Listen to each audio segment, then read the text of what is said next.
বাপি, তোমার জন্য কদিন কি কষ্ট হয়েছে কি বলবো। উপরে আটকে রেখেছি গোবর্ধন বাবুকে। আমার ইনি কি বাপি? গোবর্ধন আড্ডি। ইনি ইনি গোবর? অসম্ভব। অসম্ভব মানে? আমার বাপের দেওয়া নাম আমার না। ঠিক আছে চলুন, আমার বাপের নাম না না বলবো না।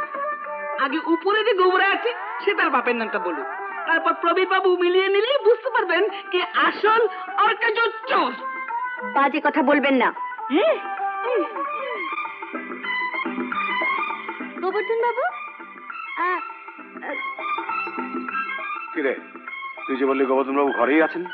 থাকবে কি করে, আসলে আমি যে এসে গেছি।